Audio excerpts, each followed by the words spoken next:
मैं डॉक्टर मोहित गौतम जलंधर क्लिनिक से। मेरे पास मेरे पेशेंट बैठे हैं शीला देवी, जिनकी एज है 56।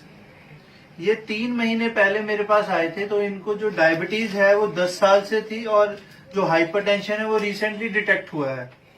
तो मेरे आने से पहले ये ऑनलाइन मेडिसिन एक बार खा चुके हैं दिव्या किट, और जब मेरे पास आए हैं इनको इंडाइजेशन की प्रॉब्लम थी, इनको लो बैक एक था, इनको बॉडी एक्स थी, भूख वगैरह कम लगती थी, सांस भी फूलती थी, और इनका जो है पास्ट ऑपरेटिव हिस्ट्री है, इनका जो लैप कॉली का ऑपरेट भी हो चुका है।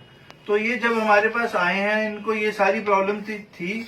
हमने जब इनको HbA1c तब चेक करवाया था, तब इनका HbA1c था 6.3, और जो एवरेज शुगर रहती थी इनकी रहती थी 204। 3 महीने डाइट करवा के प्लस हमने जो मेडिसिन इनको दी है, अब इनका जो HbA1c है 5.9 आया है। तो रिजल्ट में काफी बढ़िया आया है। अब आंटी जी आपको बताएंगे। बताइए आंटी जी, क्या क्या महसूस किया आपने ट्रीटमेंट के साथ? मैंने बहुत अच्छा फील किया। अभी भी सब कुछ ठीक है, बस थोड़ा सा पेट में दर्द है और इसके सिवा कुछ भी नहीं है।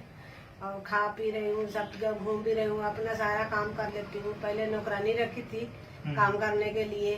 तो जैसे मैंने एक किट खाए पहले मंगवा के, तो सारा दर्द हट गया और काम करने में कोई मुझे प्रॉब्लम नहीं होने लगा। तो फिर मैं नौकरानी भी हटा दिए और अपने आप काम करने लगी। मेरे को 4-5 महीना हो गया अपने आप घर का सब काम करते हुए। आंटी जी, हमारी संस्था से जुड़ने से पहले और अब आपको आपके बॉडी में, आपकी लाइफस्टाइल में कितना फर्क पड़ा है? कम से कम 95% तो फर्क पड़ ही गया है। 95% ठीक हो गए आप? हाँ जी। 3 से 4 महीने में? हाँ जी। ठीक है। तो जो डाइट मनीष जी टीवी पे बताते हैं, फॉलो की थी उसको? वो सारे हमने किया था। ऐसी कोई बात नहीं, हमने अपने मर्जी से कुछ खाना नहीं खाए, जो बताते हैं वही खाए हमने। ठीक है। दोपहर को सलाद और सलाद खाते हैं, और उसके बाद में 2 रोटी और थोड़ी सी चावल। ठीक है। और शाम को फ्रूट सलाद और सूप। तो क्या आंटी आप बाकी जो